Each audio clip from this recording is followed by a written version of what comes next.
very pleasant good morning, everybody. Great to be with you here on the morning briefing. I'm Jeff DeForest, along with Mike Lubitz, and here on NoFilter.net, Caffeine TV, the various other outlets and platforms on which this program is distributed.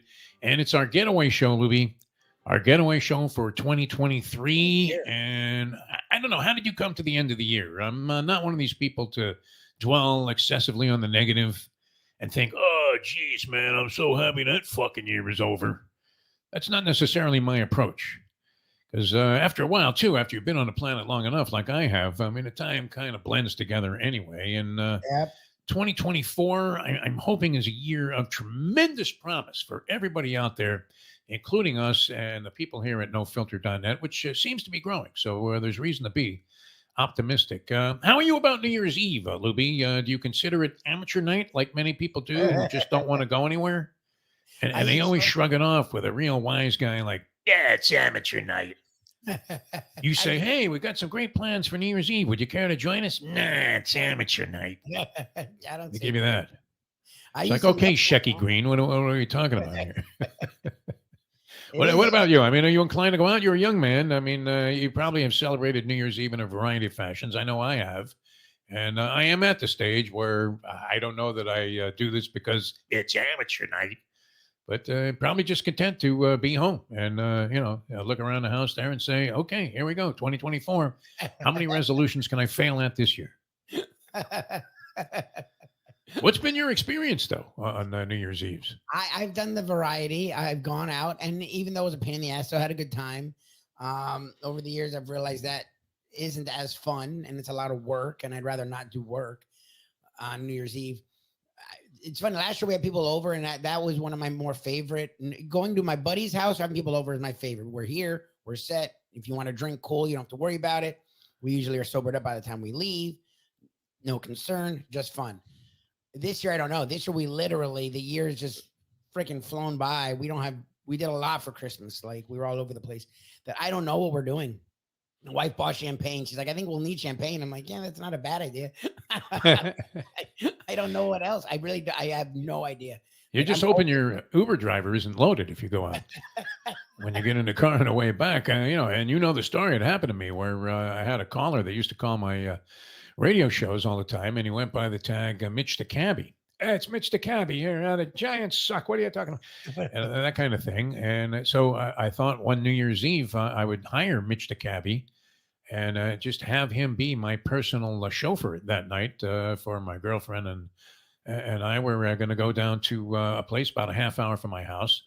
The guy shows up literally to pick us up. I mean, he was taking more pills and more drugs than Timothy Leary, this guy. Oh, jeez. Right? And I thought, well, he's driving, a little bit, you would have to say, carelessly as we're getting to our destination. So I told him, okay, and I was going to pay him pretty handsomely, right? Because I always liked the guy. So I was going to give him a couple of extra sticks, just for hanging around. We go to the restaurant. We have our New Year's Eve dinner and celebration. And Mitch the Cabbie was supposed to be waiting outside for us, and he's nowhere to be seen. So I call him, and as he pulls up to the destination there, about a half hour later, he almost hits the building. No. And I thought, Oh, no. this guy is so fucked up. There's no way that he should ever be behind the wheel of a car. So I ended up driving the cab, which I didn't realize is illegal. No, you need to have a license. I have no cab license, nothing, right? So I'm behind the wheel of the cab that I hired to take me around on New Year's Eve. And I think that was it. That's where I threw in the towel. I've been in Las Vegas for New Year's Eve. That was fine. It's a kind of place where you're expected to be stumbling around. In fact, you don't even go outside until midnight there. So that was great. But in general now, I just pack it in, very early. I hope you guys have a great celebration, whatever it is that you end up doing. Now, I was thinking about doing a year-ender here, Lubie, and figuring what were the top stories, the biggest things that happened in sport. I know we were just on another show, and we were touching on this a little bit. And you pegged a local story here, which might well qualify. And that was the Florida Atlantic University Owls, who nobody had ever heard of. It was a distant consideration as any kind of a college that you would ever go to. Oh, there's a college in Boca Raton, Florida. Isn't it sunny there year-round? Yeah. To some kid in Montana, man, that sounds like an ideal destination. Other than that, the only way you ever heard of this school before what was if you passed a road sign and it said FAU, Florida Yes. Atlantic University, and an arrow pointing this way, right? Which you're thinking, is that near a casino? I don't know. It was a nondescript school on the landscape of colleges and universities around the country until Dusty May got there, Louis. Yep. And you think that was maybe the biggest story of the year? They It's made the just Final Four. if you're doing, because look, there's negatives, there's disasters, and you'll get to some of those. But you talk about from a pure why we like sports, what makes sports great, being surprised, shock, awe, the upsets, and all that stuff. There's nothing bigger. They had never won. They'd only been to the tournament, I think, one other time. They had never won a tournament game, and they had a lead in the Final Four with like 2 to 3 minutes left. The fact that they could have been in the championship, FAU, to me is the fucking weirdest thing ever.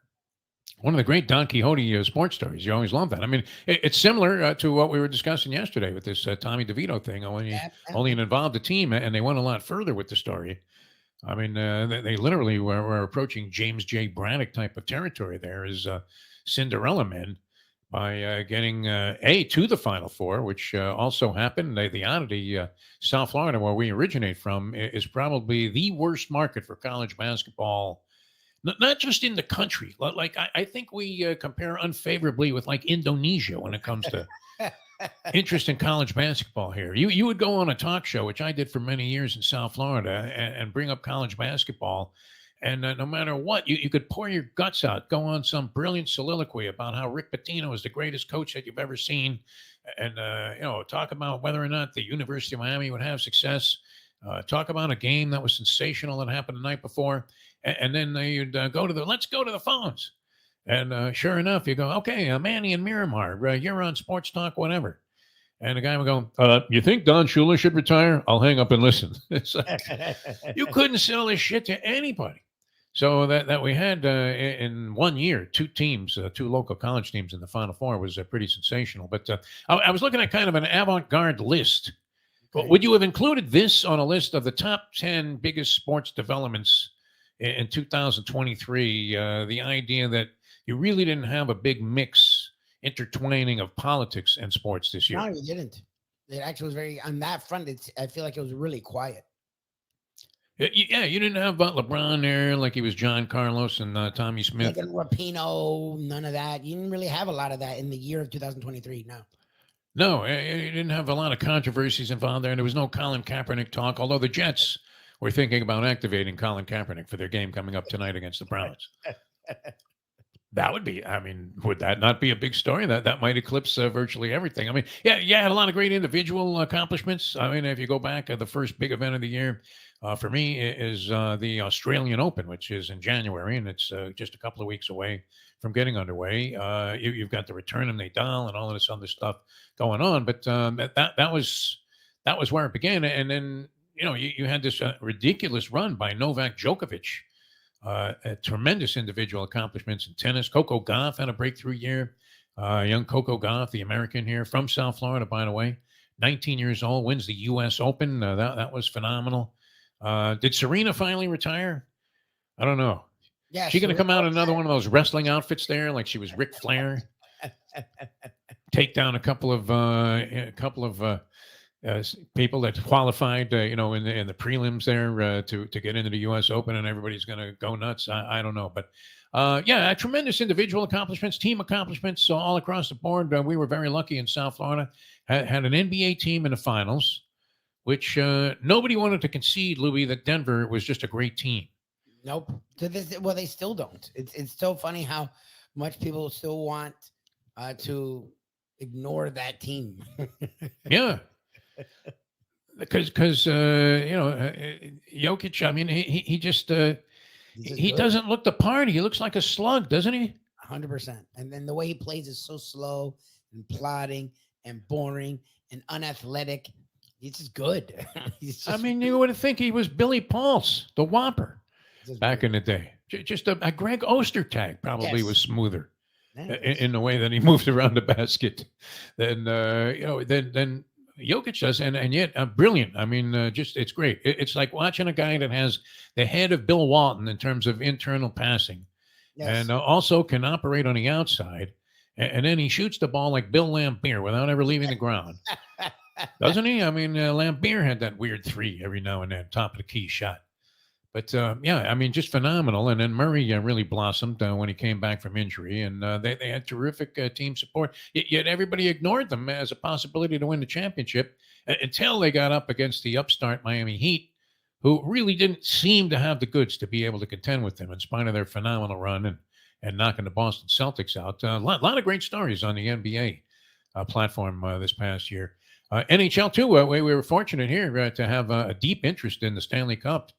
But wow, the Las Vegas Golden Knights, they threw everything at the Florida Panthers in that series, including having Wayne Newton. Who even knew Wayne Newton was still alive, Lubie? That was one of the great stories of 2023. I didn't know he was still alive. Wayne Newton. He was a 16-year-old little fat putz going on the Ed Sullivan Show, a zillion years ago, going, Danke Shane. And now he's inspiring a hockey team to go out there and do everything that they had to do in a very physical sport there to win the Stanley Cup. But yeah, that was one of the bright spots, though. Well, we managed to sustain interest all the way through the finals this year, at least locally, because the Florida Panthers made an incredible run through the playoffs. And very much we're writing that same Don Quixote type of story, man, La Mancha, as you saw with FAU in college basketball. It was great. Yes. Number one story, though, I mean, could this be true? That the number one thing that transpired, most important thing about 2023, what was the explosive nature of sports gambling, where sports gambling has just absolutely infused itself into every aspect of the sporting world, where even referees are speculating as to the over-under on the number of holding calls they'll have in a game.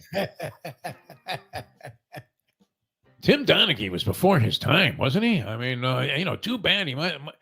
I don't even know if he was just vouching for somebody that owed the Gambinos money. Tim Donaghy, when he got this jackpot there, and he had, don't worry, they're going to the line in the fourth quarter. And he's winking at some guy there that looks like Sean Stellano, the agent for Tommy DeVito, who has been relegated, Louis, to the bench. Is that it? All fairy tales? People die in fairy tales too? Relegated to the bench now in favor of Tyrod Taylor. Is that the end of that story? And do you think that it in any way was triggered by the idea that it was discovered that DeVito's mother uses jarred spaghetti sauce on those chicken cutlets? A disgrace. Why not just pour ketchup on there, sweetheart? Ketchup. No. I don't know if she actually uses. I think that was a part of the scene was they were promoting Rayo's. Like I don't know if she actually uses Rayo's. Like that would be weird. No one, especially Italians, aren't proud of using jarred sauce. Like could have been one of the great stories of 2023. Except for the jarred sauce. But sports gambling, it's immersion into this year, because that's the thing is maybe are they saying that it was slow played and then this year's when it exploded in the sense that it's I don't know. It's been exploding for years, right? Yes, I thought ever since they started legalizing in states where DraftKings and FanDuel could stop lying about the fantasy and just be honest and say, look, it's gambling.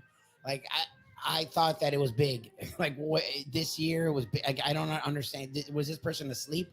Like gambling has been big for fucking at least 5 to 10 years. Like what's new this year? That's my only issue with that statement. Yeah.